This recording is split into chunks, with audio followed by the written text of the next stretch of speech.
जय श्री राम। बहुत बहुत स्वागत करता हूं आप सभी का एक बार फिर से आपके ही अपने YouTube चैनल पर। मैं पंडित आशीष शर्मा लेकर आया हूं मकर राशि के जातकों के लिए अप्रैल 2024 का मासिक राशिफल, जिसको हम मंथली हॉरोस्कोप या मंथली प्रेडिक्शन कहते हैं।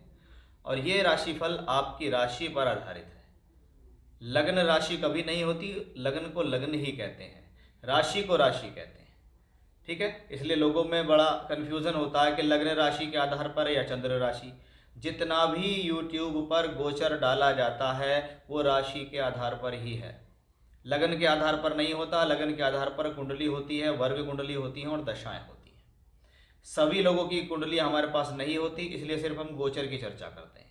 आपकी चंद्र राशि से हम देखेंगे कि अप्रैल 2024 के महीने में ग्रहों की स्थिति कैसी है, कौन सा ग्रह कब राशि परिवर्तन करेगा, उसका आपके जीवन पर क्या प्रभाव होगा। ये सब कुछ मैं आपको इस वीडियो में बहुत ही विस्तार से बताऊंगा। किन किन ग्रहों की क्या भूमिका रहेगी, उनका आपके जीवन पर, आपकी शिक्षा, आपके विवाह, प्रोफेशनल लाइफ, मैरिड लाइफ, लाभ, सब को लेकर चर्चा इस वीडियो में होने वाली है। सबसे पहले हम देखते हैं कि 1 अप्रैल 2024 के दिन जो ग्रहों की स्थितियां वो कैसी हैं। राशि से दूसरे घर में शनि मंगल है, तीसरे घर में राहु सूर्य शुक्र की युति है, चौथे घर के अंदर बुध और गुरु बने हुए हैं। यानी लगभग 7 ग्रहों का संबंध 3 भावों में सिमट कर रह गया है इस अप्रैल के महीने में। 2 ग्रह यहाँ हैं, 3 यहाँ हैं और यहाँ 2 ग्रह यहाँ धन भाव में बैठे हैं जो 8th हाउस को देखते हैं।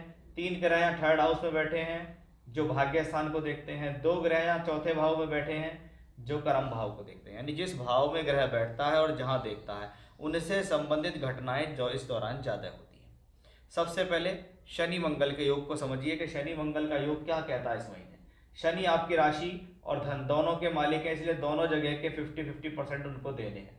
यानी जब राशि का मालिक दूसरे घर में अपने ही राशि में बैठा हो तो यह स्थिति स्वास्थ्य सम्मान के लिए अच्छी है, सफलता के लिए अच्छी है कि इस दौरान हम जो काम करेंगे उसमें हम सफल होंगे, क्योंकि शनि यहाँ धन भाव में बैठा है और धन भाव को वापस देख रहा है दूसरे घर से बैठकर। एकादश से शनि का संबंध लगातार धन की स्थिति को बताता है। ये पहली पॉजिटिविटी है शनि के पास। दूसरी पॉजिटिविटी क्या है कि लाभ का मालिक मंगल यहाँ पहुंचा हुआ है, इसको कहते हैं डबल धन योग। इसलिए ये दोहरा धन योग के रूप में कार्य करता है कि शनि दूसरे घर में बैठकर मंगल की राशि को देखता है और मंगल उसके साथ है, इसलिए शनि का डबल धन योग बना।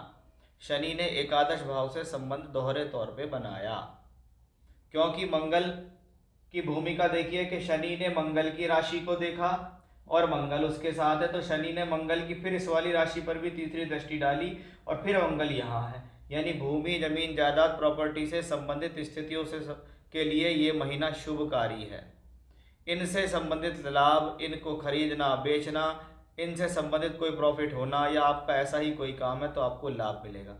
लगातार शनि मंगल का संबंध लाभ को दर्शा रहा है कि भाई इस महीने सोर्स ऑफ इनकम का बढ़ना निश्चित दिखाई देता है, तरक्की का, प्रमोशन का होना दिखाई देता है।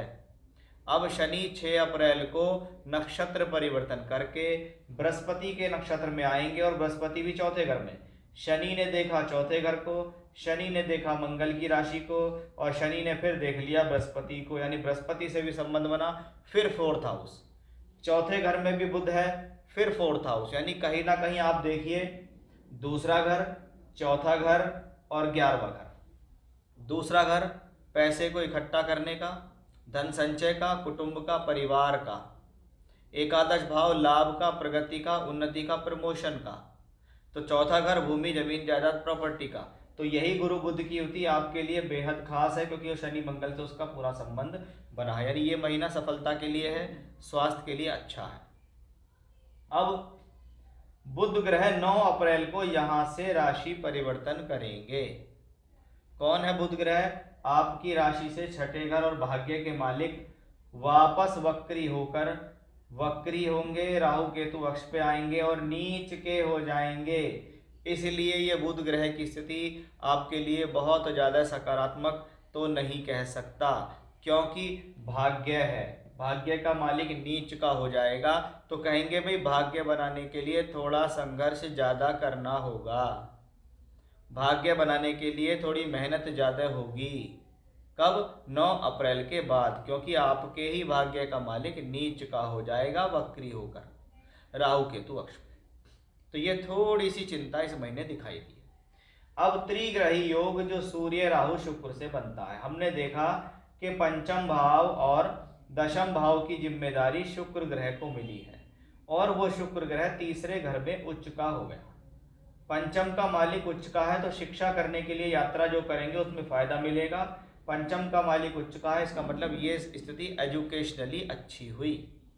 दशम का मालिक भी तीसरे घर में है तो कर्म के लिए यात्रा करनी पड़ सकती है, किसी नौकरी या काम के लिए भागदौड़ करनी पड़ सकती है, लेकिन वो प्लैनेट उच्च का है इसलिए सफलता भी अवश्य मिलेगी। 24 अप्रैल को शुक्र का राशि परिवर्तन होगा, फिर ये योग कारक ग्रह चौथे घर में आके दशम को देखेगा, यानी शुक्र की वजह से कोई भी प्रॉब्लम इस पूरे महीने नहीं है, ना एजुकेशनली ना प्रोफेशनली।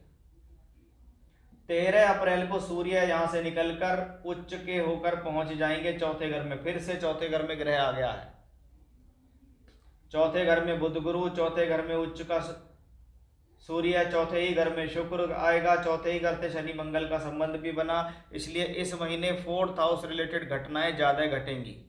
नॉर्मली कई सारी चीजें जैसे शिक्षा है, व्यापार है, लाभ है, प्रगति है, तरक्की है, लेकिन 4th हाउस रिलेटेड समस्याएं जिन लोगों के जीवन में चल रही हैं, भूमि जमीन जायदाद और प्रॉपर्टी से संबंधित कोई भी प्रॉब्लम्स लाइफ में है तो वो सॉर्ट आउट भी होगी, सफलता भी मिलेगी, उसमें आपको कोई समस्या नहीं होगी। यानी ये महीना स्वास्थ्य के हिसाब से ठीक है, धन प्रमोशन के हिसाब से ठीक है, एजुकेशनली ठीक है, भाग्य के लिए थोड़ी सी मेहनत ज़्यादा करनी पड़ सकती है, ट्रैवलिंग से फ़ायदा मिलेगा, यात्राओं से फ़ायदा मिलेगा, शिक्षा हो, विद्या हो, एजुकेशन हो, ये सब अच्छी रहेंगी, संतान से संबंध अच्छे रहेंगे, प्रोफेशनली कार्य क्षेत्र को लेकर भी ये महीना अच्छा दिखाई दे रहा है। तो ये था मकर राशि के जातकों के लिए कैसा होगा अप्रैल 2024 का महीना यानी मासिक राशिफल। जय श्री राम।